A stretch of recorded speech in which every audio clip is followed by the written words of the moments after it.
हाय नमस्तुभ्यम हर हर महादेव। दोस्तों प्रदोष व्रत का दिन आ गया है जिसका हमें इंतजार था। और प्रदोष व्रत के दिन किए जाने वाला यह 11 गेहूं के जाने का विशेष उपाय हम इस वीडियो में ज्यादा फालतू बातें ना करेंगे, डायरेक्ट आपको उपाय की ओर लेकर के चलेंगे। तो आपको मैं बता दूं कि आपको 11 चावल के गाने 9 मई शुक्रवार के दिन शिव मंदिर में किस प्रकार करना है, इस उपाय को आगे आपको हम बताएंगे। यदि आपको ऐसा लगता है कि आपकी राशि पर कोई दोष चल रहे हैं तो आप आपका नाम और आपकी राशि कमेंट बॉक्स में लिख दे। हम आपकी राशि से जुड़ा भाग्य भी बताएंगे और भाग्य में चल रही परेशानियों को भी बताएंगे। दोस्तों यह विशेष उपाय प्रदोष काल के दिन अवश्य करें।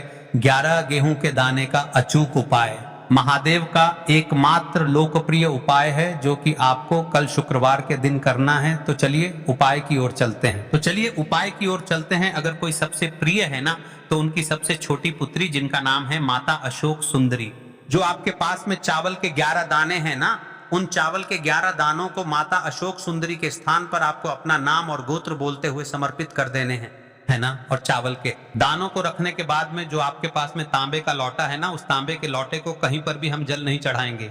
सिर्फ और सिर्फ माता पार्वती का जो हस्तकमल आपको दिख रहा है यहीं पर गोल गोल आपको समर्पित करना है, जल को और कहीं नहीं, ना तो माता अशोक सुंदरी के स्थान पर ना तो शिवलिंग के ऊपर। सिर्फ आपको यहाँ पर गोल गोल जलाधारी पर आपको उस जल को समर्पित करना है। अब आपके पास में बचे हुए हैं 11 गेहूं के दाने और बचे हैं। उन्हीं 11 गेहूं के दाने को आपको अपनी मनोकामना अपने विशेष कहते हुए महादेव के शिवलिंग के ऊपर अगर आप वैशाख सप्तमी के दिन प्रदोष काल में समर्पित कर देते हैं तो आपकी जो भी मनोकामनाएं होंगी, जो भी विश होंगी, महादेव पूरी जरूर करते हैं। अन्न को समर्पण करने से, उस खासकर गेहूं को अर्पण करने से हमारी इच्छाएं पूरी होती हैं। और अगर वह दिन शुक्रवार प्रदोष का दिन हो तब तो इससे सुंदर संयोग कुछ भी नहीं हो सकता। आपकी इच्छाओं को पूरा करने के लिए बहुत स्पेशल, बहुत प्यारा सा उपाय आप सभी को जरूर करना है। ध्यान में रखिएगा, यह उपाय प्रदोष काल में करना है। देखो गुरुजी ने कहा है भगवान शिव के शिवलिंग पर 33 कोटि देवी देवताओं का वास होता है। अगर हम शिवलिंग के सामने कुछ भी उपाय करते हैं तो हमारे सभी देवी देवता हमसे खुश हो जाते हैं। यह उपाय आपको अवश्य करना है। प्रदोष के दिन देखो सुबह के टाइम नहीं कर सकते, ठीक है। अब बात करते हैं अगले उपाय की। देखो इस उपाय को आप सुबह से लेकर शाम तक कर सकते हैं। तो चलिए बढ़ते हैं उपाय की ओर। देखिए इसके लिए आपको क्या करना है, एक काली मिर्च लेनी है। देखो ध्यान से समझना, एक काली मिर्च लेनी है और ध्यान देना है कि काली मिर्च कहीं से भी खंडित नहीं होनी चाहिए। फिर इसके बाद आपको लेना है एक गोल बाती का दीपक। देखिए दीपक आप चाहे तो माटी का ले लें, और यदि आपके पास माटी का दीपक नहीं है तो आप यह दीपक शुद्ध आटा लगा के एक दीपक बना सकते हैं। बस आपको ध्यान देना है कि उस आटे में आपको नमक या हल्दी का प्रयोग नहीं करना है, ठीक है। तो आप एक बढ़िया सा दीपक बना लें और उस दीपक में गोल बाती लगा के उस दीपक में आपको घी भरना है। देखो गाय का शुद्ध घी आपको उस दीपक में भरना है।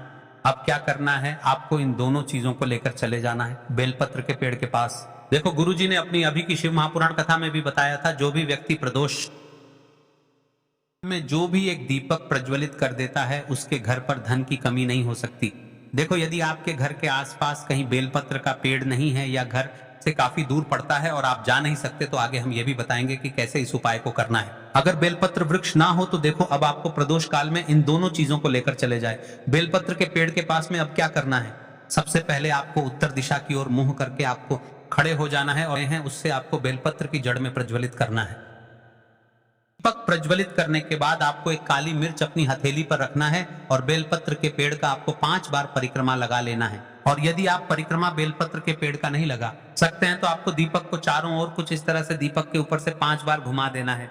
मतलब आरती करना है और घुमाने के बाद आपको उसी काली मिर्च को दीपक में डाल देना है और वहीं पर बैठकर हाथ जोड़ करके आंख बंद करके आपको जो भी आपके जीवन में समस्याएं हैं, घर से लक्ष्मी जी का निवास नहीं है, घर में लक्ष्मी जी प्रवेश नहीं कर रही हैं, जीवन में जो भी समस्याएं हैं तो उस समय आपको विनती करनी है, ठीक है। अब इसके बाद यदि आपके घर के आसपास कहीं बेलपत्री का पेड़ नहीं है तो आपको इन सब चीजों को लेकर चले जाना है शंकर जी के मंदिर में। और शिव जी के मंदिर पहुंचकर आपको क्या करना है, आपको इसी एक दीपक को आपको शंकर जी के मंदिर की जो चौखट होती है ना, वहां पर आपको इस दीपक को जलाना है और दीपक जलाते समय आपका मुख उत्तर दिशा की ओर होना चाहिए। दीपक जलाने के बाद आपको क्या करना है, एक काली मिर्च अपनी हथेली पर रखना है और जीवन में जो भी समस्याएं हैं, चाहे वह समस्या परिवार को लेकर हो या फिर धन को लेकर हो, वह अपनी वह समस्या बोलनी है और बोलने के बाद आप उसी काली मिर्च को दीपक में डाल देना है और आपकी कामना पूर्ण हो जाए, घर में लक्ष्मी जी का निवास हो, ऐसी कामना आपको कर लेनी है। देखिए शंकर जी की मंदिर की जो चौखट होती ना, उसमें 33 कोटि देवी देवता निवास करते हैं। यदि आप वहां पर दीपक जलाते हैं तो इससे भगवान शिव तो प्रसन्न होते ही हैं, साथ ही आपको 33 कोटि देवी देवताओं का आशीर्वाद प्राप्त होता है। सभी प्रसन्न होते हैं जिनके आशीर्वाद से आपकी कामना 100% पूरी होती है। आप यह उपाय जरूर करिएगा, बहुत ही छोटा सा उपाय है, करके देखिएगा। देखिए अब हम जान लेते हैं गुरुजी द्वारा बताए गए दूसरे उपाय के बारे में। इस उपाय के लिए आपको मात्र 2 लौंग लेनी होगी, यानी कि आपको एक लौंग का जोड़ा लेना है, 2 फूल वाली आपको लौंग लेनी है। लौंग का जोड़ा कहीं से भी खंडित नहीं होना चाहिए, इस बात का ध्यान रखें। इसी के साथ में आपको लेना होगा लाल चंदन का पाउडर। देखिए यदि आपके पास लाल चंदन की लकड़ी है तो उसे घिसकर आप चंदन के रूप में प्रयोग कर सकते हैं। यदि पाउडर है तो उसका भी आप अपने उपाय के लिए प्रयोग कर सकते हैं। देखिए चंदन जो है वह तेज का प्रतीक माना गया है और साथ ही साथ जीवन के अंधकार को दूर करने का प्रतीक माना गया है। अब इसी के साथ में आपको मात्र एक तांबे के पात्र के अंदर शुद्ध जल लेना होगा अपने घर से। अब दोस्तों ये तीनों सामग्री लेकर के सीधे आपको पहुंच जाना होगा भगवान शिव के मंदिर में। देखिए इसी के साथ में आपको एक गोलबाती का दीपक भी लेना होगा। दीपक आप मिट्टी का भी ले सकते हैं, शुद्ध आटा मढ़कर उसका भी तैयार कर सकते हैं। और दीपक में आपको शुद्ध घी का प्रयोग करना है। लेकिन जैसे ही आप इन सभी सामग्रियों को मंदिर में लेकर के पहुंचेंगे, मंदिर में जैसे ही आप चौखट के वहां पर पहुंचेंगे तो मंदिर की चौखट के सीधी तरफ आप जो अपने साथ एक गोलबाती का दीपक लेकर के आए हैं, उसे आपको सबसे पहले तो प्रज्वलित कर देना है। यानी कि जैसे ही आप मंदिर की चौखट के वहां पर प्रवेश करते हैं तो उसके सीधी तरफ आपको यह गोलबाती का दीपक प्रज्वलित कर देना है। अब देखिए जैसे ही आप यह दीपक प्रज्वलित करेंगे तो आपकी जो भी मनोकामना है उससे आपको बोल देना है। आप इस दीपक को इस प्रकार से प्रज्वलित करने के बाद इन सभी सामग्रियों को आपको शिवलिंग के पास में लेकर पहुंच जाना है। अब देखिए दोस्तों, आपके पास जो एक तांबे के पात्र के अंदर शुद्ध जल है, उसमें से आपको केवल आधा लोटा जल ही भगवान शिव के शिवलिंग पर अर्पित करना है। आधा लोटा जल आपको उसी पत्र के अंदर बचा लेना है। अब दोस्तों, आपके पास जो 2 लौंग है, यानी कि एक लौंग का जोड़ा है, उससे आपको अपना नाम और अपने गोत्र को बोलते हुए कि जो भी समस्या चल रही है, आपके जीवन में जो भी परेशानी उत्पन्न हो रही है, उन्हें आपको बोल देना है। और यह जो लौंग का जोड़ा है, इसे आपको भगवान शिव के शिवलिंग पर अर्पित कर देना है। जैसे ही आप ये 2 लौंग शिवलिंग पर चढ़ाएंगे तो अपना हाथ जो है वहां पर आपको रखना है और महादेव से आपको प्रार्थना करनी है कि मेरे जीवन की ये जो परेशानियां हैं वह सभी दूर हो जाएं। यानी कि आपके जीवन में धन की संबंधित परेशानी चल रही है, कर्ज की समस्या चल रही है, बच्चों का पढ़ाई लिखाई में मन नहीं लग पा रहा है, घर के जो आर्थिक संकट है वह सभी दूर हो, व्यापार आपका ढंग से नहीं चल पा रहा है, घर में रोग की स्थिति बनी हुई है, यानी कि जिस भी प्रकार की आपकी समस्याएं हैं उसे आपको महादेव से बोल देना है और महादेव से इन सभी समस्याओं को दूर करने के लिए आपको प्रार्थना कर लेनी है। अब देखिए दोस्तों, आपने जो 2 लौंग शिवलिंग पर समर्पित की थी उसे आपको वहां से उठा लेना है और इन दोनों लौंग को आपको शिवलिंग से उठा के सीधे उससे जल के पात्र के अंदर डाल देना है। यानी कि आपने आधा लोटा जल और बचाया हुआ था, उसी के अंदर आपको ये 2 लौंग डाल देनी है और साथ में आप जो लाल चंदन लेकर के आए थे, उस लाल चंदन को भी आपको उसी पात्र के अंदर डाल देना है। यानी कि आधा लोटा जल और बचा हुआ है तो उसी आधे लोटे जल के अंदर आपको यह लाल चंदन भी डाल देना है। अब देखिए, इस आधे लोटे जल में है जिसमें आपने 2 लौंग डाली है, लाल चंदन डाला है, उसे सीधे लेकर के आपको पहुंचना है बेलपत्र के वृक्ष के वहां पर। देखिए, बेलपत्र का वृक्ष यदि आपके घर पर है तो वहां पर आपको आ जाना है। आपके घर के आसपास कहीं भी है तो वहां पर आपको पहुंच जाना है और उसके बाद आपका जो मुख है वह उत्तर दिशा की ओर होना चाहिए और उसके बाद आपको अपना नाम और अपने गोत्र को बोलना है और पुनः अपने जो भी परेशानियां शिवलिंग के पास में बोली थी उन्हें आपको वापस से बेलपत्र के वहां पर भी बोल देनी है। और यह जो आधा लौटा जल और है, इससे आपको पूरा बेलपत्र के वृक्ष की जड़ में श्री शिवाय नमस्तुभ्य इस मंत्र का जाप करते हुए समर्पित कर देना है। तो बस इतना सा उपाय आपको करना है। जो भी आपकी परेशानी है, समस्या है, उससे महादेव निश्चित ही दूर करेंगे। अब दोस्तों, हम जान लेते हैं तीसरे चमत्कारी और विशेष उपाय के बारे में। देखिए, यह उपाय बहुत ही चमत्कारी है क्योंकि इस उपाय से आपके जीवन से जितना भी अंधकार है वह सभी दूर होगा। तो इस उपाय के लिए आपको मात्र 1 गुड़ का टुकड़ा लेना है। गुड़ का टुकड़ा आपके जीवन में तेज की वृद्धि करता है और साथ ही साथ आपके जीवन से जो अंधकार है उसे दूर करता है। इसी के साथ में आपको एक चावल दाना यानी कि अक्षत दाना लेना है। यह चावल का दाना आपके जीवन में सुख शांति को लेकर के आता है। आपके जीवन में धन की जितनी भी परेशानियां हैं उन्हें समाप्त करता है। इसी के साथ में आपको मात्र एक हरा मूंग लेना है। हरा मूंग जो है वह बुध ग्रह को प्रसन्न करता है। देखिए, हरे मूंग का उपाय करने से बुध ग्रह मजबूत होता है और बुध ग्रह के मजबूत होने से बुद्धि, ज्ञान और विवेक की प्राप्ति होती है। तो यह तीनों ही सामग्री आपको एक एक लेनी है, यानी कि एक गुड़ का टुकड़ा, एक चावल का दाना, एक हरा मूंग आपको लेना है। देखिए, हरा मूंग का दाना और चावल का जो दाना है वह आपको सबूत लेना है, खंडित नहीं होना चाहिए। और इसी के साथ में आपको मात्र एक तांबे के पात्र के अंदर अपने घर से शुद्ध जल ले लेना है।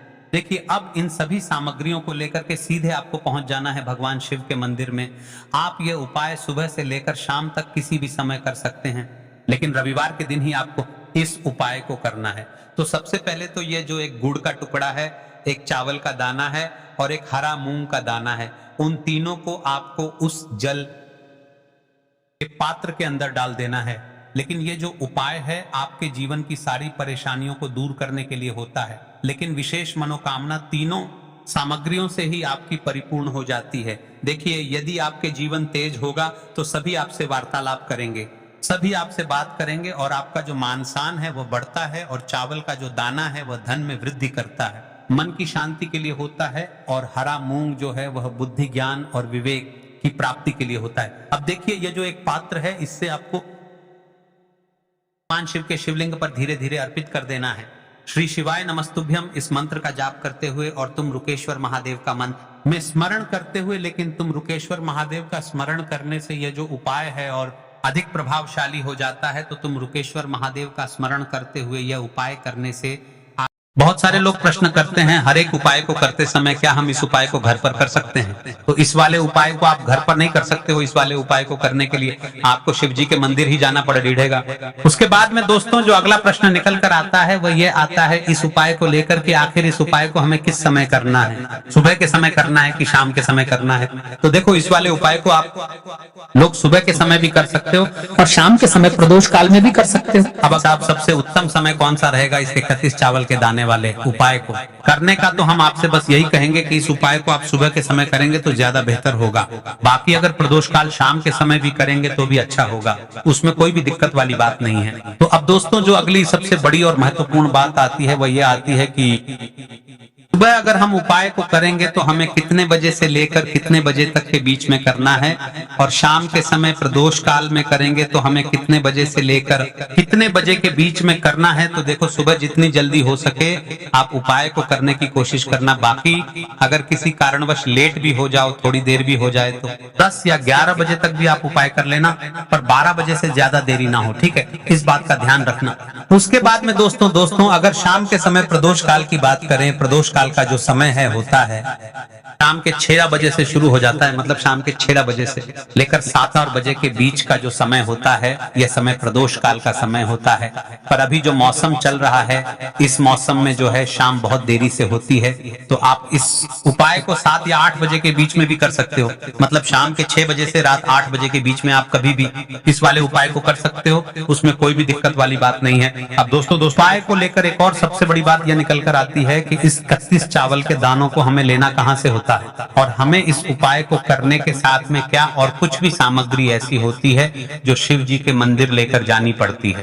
तो देखो, यहाँ पर हम आपको बता दें, सबसे पहले आप लोग ये जान लो कि ये जो 31 चावल के दाने वाला उपाय है, सिर्फ और सिर्फ आप उपाय की सामग्री लेकर कभी भी शिव जी के मंदिर मत जाना, क्योंकि हमें भगवान के सामने ये नहीं दर्शाना है कि अगर हम भगवान शिव जी के मंदिर आए हैं तो अपने फायदे के लिए आए हैं। तो इसीलिए जो भी पूजन सामग्री है, उपाय सामग्री है, 31 चावल के दाने, इसके साथ में आपको पूजन सामग्री भी जरूर लेकर जाना है। देखो, अगर सुबह के समय उपाय कर रहे हो तो सीधी सी बात है, 1 लोटा जल तो आप लेकर जाओगे ही जाओगे।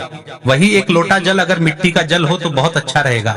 मिट्टी का जल कैसे बनाया जाता है इसके लिए हमने पहले से बहुत सारी वीडियोस बना दी है। आपके पास इस दिन एक आखिरी मौका रहेगा मिट्टी का जल शिव जी पर चढ़ाने का और उपाय को करने का बहुत बड़ा आपको इस दिन मिलेगा। तो इसीलिए इस दिन हो सके तो भाई मिट्टी का जल चढ़ाना तो अपने साथ में कम से कम 1 लोटा जल तो आपको लेकर जाना ही जाना है।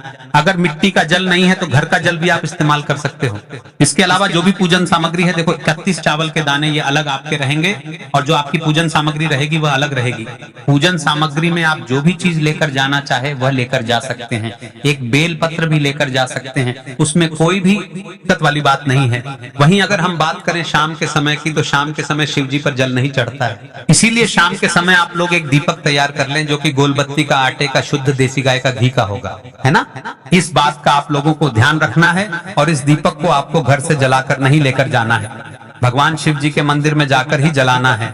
इस बात का भी आप लोगों को ध्यान रखना है। अब दोस्तों यहाँ पर हमें इस बात को समझना है कि ये 31 चावल के दाने हमें लेना कहां से है, क्या हमें दुकान से लेकर आना है या हमें अपने घर से लेना है या कहां से लेकर आना है और कौन से चावल लेना है, क्योंकि चावल भी बहुत प्रकार के होते हैं। तो देखो इन सभी सवालों के जवाब आप लोग एक बात में सुन लो कि भाई ये जो उपाय है, इस उपाय में आपको ये नहीं देखना है कि भाई कौन से चावल है कौन से चावल नहीं है। बस जो भी चावल ले रहे हो वह चावल का दाना सबूत होना चाहिए, मतलब साबुत होना चाहिए, टूटा हुआ नहीं होना चाहिए, कटा पिटा नहीं होना चाहिए। ये बात आपको ध्यान रखना है। बाकी आपका चावल बासमती हो या सादा चावल हो या कोई सा भी चावल हो, उसमें कोई भी दिक्कत वाली बात नहीं है। तो सीधी सी बात है कि आपके घर के रसोई घर में जहां पर आप भोजन बनाते हो, वहां पर जो भी चावल आपके उपस्थित हो, उन चावलों में से अपनी एक कटोरी भर लेना या एक मुट्ठी चावल अलग से निकाल कर रख लेना, क्योंकि हम 21 चावल ही यहाँ पर इस उपाय में लेने वाले हैं, तो हमें ये चावल के दाने गिनकर निकालने पड़ेंगे। इस बात का आप लोगों को ध्यान रखना है। अपने उस चावल की कटोरी में से या चावल में से 31 ऐसे चावल के दाने आप लोग निकाल लो जो कि टूटे हुए ना हो, कटे पिटे ना हो, जिनमें कोई दाग ना लगा हुआ हो, है ना। अच्छे साबुत चावल के दाने 31 दाने आप लोग निकाल कर रख लो और इन्हें किसी भी एक कागज टीपू में या किसी एक छोटी सी कटोरी में आप लोग रख लो ताकि यह सुरक्षित रहे। आपके एक भी चावल का दाना इधर उधर ना हो और आपका उपाय भी पूरा अच्छे से हो जाए। तो भाई जैसे ही आपका उपाय की जो सामग्री है, ये 31 चावल के दाने ये तैयार हो जाते हैं, उसके बाद में आपको जो भी अपनी पूजन सामग्री है, सुबह के समय कर रहे हो तो 1 लोटा जल और 1 बेलपत्र या पूजन सामग्री जो लेकर जाना चाहो उसकी भी तैयारी कर लेना, और शाम के समय जा रहे हो तो भाई अपना जो दीपक है उसे तैयार कर लेना, ठीक है। और उपाय को करते समय शुद्धता का विशेष रूप से ध्यान रखना, ठीक है। सुबह सुबह स्नान करने के बाद ही उपाय को करने की आप लोग तैयारी करना। उसके बाद अगर शाम के समय की बात करें तो शाम के समय आपको स्नान करने की जरूरत नहीं है, पर शुद्धता का ध्यान रखना है। आपको स्नान तो नहीं करेंगे, आप हाथ मुंह धोकर भी इस को शाम के समय प्रदोष काल में कर सकते हैं, इसमें कोई दिक्कत वाली बात नहीं है। तो आप अपने उपाय की पूरी सामग्री तैयार करके आपके पास ही में जो आपका शिव मंदिर हो वहां पर पहुंच जाइए। सबसे पहले शिव मंदिर में जाकर आप लोगों को उपाय नहीं करना है, पहले भगवान के दर्शन करना है, भगवान से आशीर्वाद प्राप्त करना है, फिर शिव जी की शिवलिंग के पास में आना है। शिवलिंग के पास में आने के बाद आप जो पूजन सामग्री लेकर आए हुए हैं, जैसे कि सुबह गए हुए होंगे तो 1 लोटा जल और जो भी पूजन सामग्री लेकर आए हैं, आप उनसे भगवान शिव जी की पूजन कीजिए। सबसे पहले तो 1 लोटा जल ही चढ़ेगा, फिर आपको एक बेलपत्र श्री शिवाय नमस्तुभ्यम का जाप करते हुए शिवलिंग पर चढ़ा देना है। उसके बाद में आपकी पूजन सामग्री चढ़ेगी। उसके बाद में अगर दोस्तों शाम के समय अगर आप इस उपाय को कर रहे हो तो अपने साथ में कम से कम एक जो दीपक है गोलबाती का, जो आप अपने साथ में लेकर गए हो, उस दीपक को मंदिर में जाकर अपनी माचिस से जलाना है और उस दीपक को शिवलिंग के